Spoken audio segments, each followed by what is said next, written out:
কিংবদন্তি অভিনেতা নায়ক রিয়াজের মৃত্যুতে সাংস্কৃতিক অঙ্গনে শোক নেমে আসে। সহকর্মী বন্ধুরা দেখতে এসে কান্নায় ভেঙে পড়েন। নায়ক রিয়াজ কিংবদন্তি অভিনেতা, কিংবদন্তি ছিলেন এবং তার এই চলে যাওয়াটা, তার উপস্থিতিটাও ছিল আমাদের চলচ্চিত্রের এবং অভিনয় শিল্পীদের কাছে একটা অনুপ্রেরণা। মৃত্যুবরণ করেছেন, মারা গেছেন। এবার জানা গেল নায়ক রিয়াজ সত্যিকার অর্থে মৃত্যুবরণ করেছেন, সত্যিকার অর্থে মারা গেছেন। নানা রকম কথাই সয়লাভ সামাজিক যোগাযোগ মাধ্যম।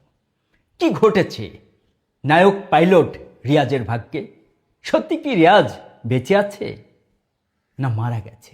সেই সব প্রশ্নই খুঁজবো আজকের এই পর্বের প্রথম থেকে শেষ পর্যন্ত। হ্যালো দেশ এবং প্রবাসের প্রিয় বন্ধুরা, ব্র্যান্ড নিউ ভিডিওতে আপনাকে এবং আপনাকে স্বাগতম। এই জন্মের নাই কোনো ঠিক, আমি লজ্জায় এই মুখ লুকাবো কোথায়, পাই না খুঁজে কোনো দিক, পাই না খুঁজে কোনো দিক।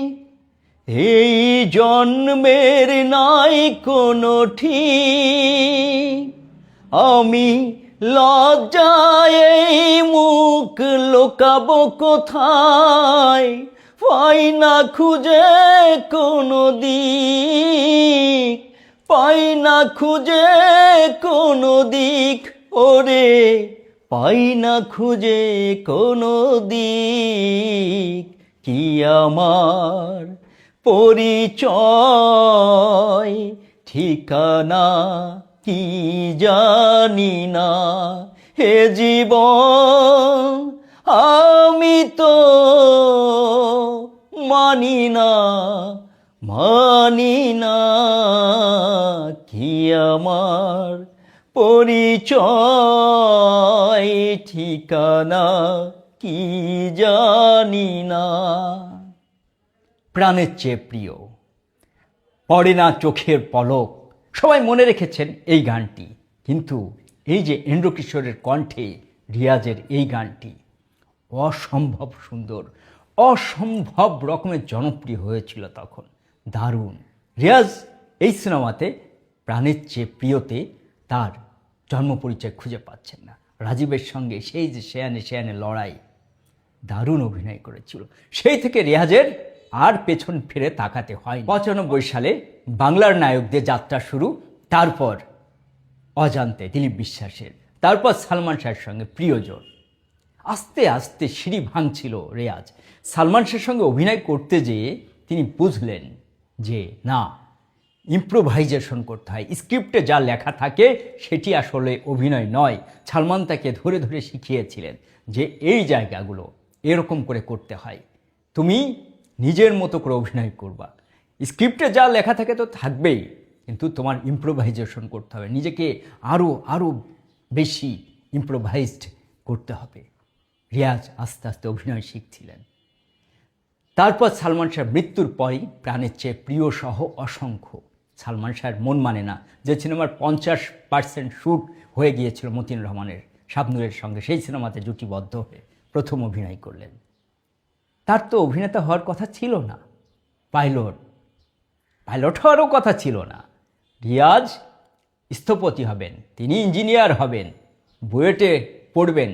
যশোর ক্যান্টনমেন্ট কলেজ থেকে এইচএসসি পাশ করে ঢাকাতে এলেন তিনি কোচিং করতে, যে তিনি বুয়েটে ভর্তি হবেন। কিন্তু তার ভাই বোনদের পরামর্শে বিমান বাহিনীতে পরীক্ষা দিলেন, পাইলট হয়ে গেলেন। কিন্তু ভাগ্য যার নায়ক, তিনি কি আর সেখানে থাকতে পারেন? তিনি চাকরিতে শৃঙ্খলা ভঙ্গের দায়ে অব্যাহতি পেলেন, চাকরি চলে গেল। কি করবেন? ঢাকাতে এলেন, কোচিং করাচ্ছেন।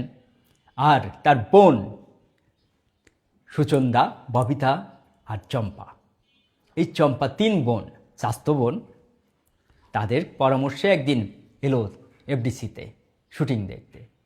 জসিমের চোখে পড়ে গেল। জসিম বললেন নায়ক হবা।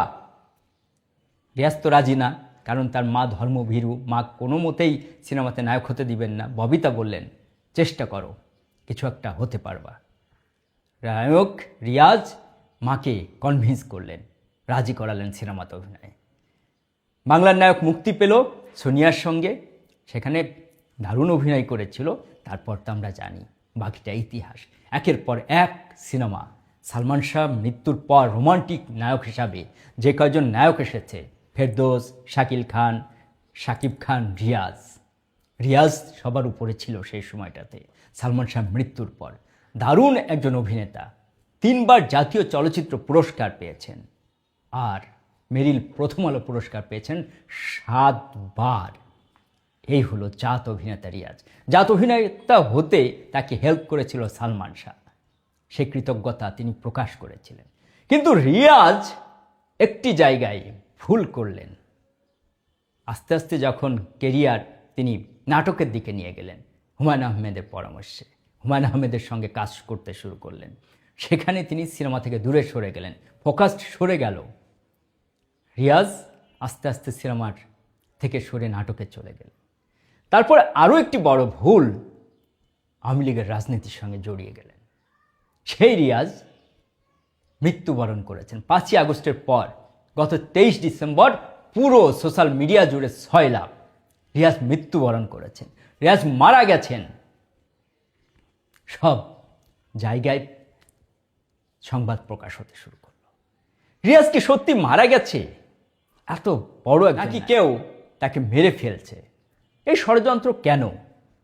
রিয়াজ, তার পরিবার দাবি করছে, তার স্ত্রী তিনা বলছেন রিয়াজ বেঁচে আছে, ভালো আছে, সুস্থ আছে। কেউ বলছেন ইন্ডিয়াতে আছে, কেউ আছে বলছে বাংলাদেশে আছে। যেখানে হোক আছে তো রিয়াজ, বেঁচে আছে তো রিয়াজ। কিন্তু বিভিন্ন ইউটিউব চ্যানেলে দেখতে পাচ্ছি বাপ্পারা যে ছবি দিচ্ছেন, সেখানে পীযূষ বন্দ্যোপাধ্যায় বলছেন কিংবদন্তি ছিলেন এবং তার এই চলে যাওয়াটা, তার উপস্থিতিটাও ছিল আমাদের চলচ্চিত্রের এবং অভিনয় শিল্পীদের কাছে একটা অনুপ্রেরণা। কিংবদন্তির মৃত্যু। অনেক অনেক ইউটিউব চ্যানেল এখনও প্রকাশ করে যাচ্ছে যে এবার সত্যি রিয়াজ মারা গেলেন। বাপ্পারা যে থাম্বনেইল সেখানে ব্যবহার করা হচ্ছে, কান্নায় ভেঙে পড়ছে। আসলে কি ঘটছে রিয়াজের ভাগ্যে? রিয়াজের হার্টে একটি রিং পরানো আছে, বসানো আছে, সেটি আমরা জানি। বয়সও তো কম হয়নি, 72 সালে জন্ম, এখন প্রায় 53 বছর পার করে ফেলেছেন। কিন্তু তিনি এখনো বেঁচে আছেন, জীবিত আছেন। এই যে গুজব ছড়ানো হয়, আবার দেখলাম 1.5 মিলিয়ন, প্রায় 1.5 মিলিয়ন ভিউ হয়েছে, যেটি একটি মিথ্যা গুজব একটি চ্যানেলের।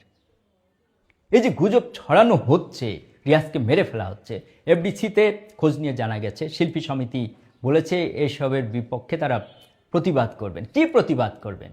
জয় চৌধুরী, তিনি শিল্পী সমিতির একজন গুরুত্বপূর্ণ সদস্য, তিনি বলেছেন যে তারা স্টেপ নেবেন। কি স্টেপ নেবেন? রিয়াজের সঙ্গে যোগাযোগ করতে পেরেছেন? রিয়াজ তো বেঁচে আছে, এটি তো সত্য। কিন্তু সেই রিয়াজকে কেন আমরা মেরে ফেলছি? কি ষড়যন্ত্র? তিনি আওয়ামী লীগের রাজনীতি প্রচারে গিয়ে চট্টগ্রামে জলাবদ্ধতা নিয়ে কথা বলে ট্রলের শিকার হয়েছিল। একটি রাস্তা দেখে ইউরোপের রাস্তার সঙ্গে তুলনা করেছিলেন, ট্রলের শিকার হয়েছিল। একটি রাজনীতির আদর্শে বিশ্বাস করত। 5ই আগস্টের এই আন্দোলনের পক্ষে ছিলেন বলে অনেকে মত দেন। আসলে পক্ষে ছিল না বিপক্ষে ছিল সেটা তো কেউ জানে না। রিয়াজ আসলে কি ছিল নিজে তো কোথাও কোনো প্রকাশ করেননি।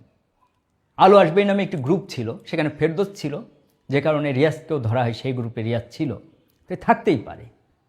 তাই বলে তিনি তো কোনো মানুষ হত্যার নির্দেশনা দেননি, কাউকে খুন করেননি। কিন্তু তাকে খুন করা হচ্ছে কেন? তাকে মেরে ফেলা হচ্ছে কেন?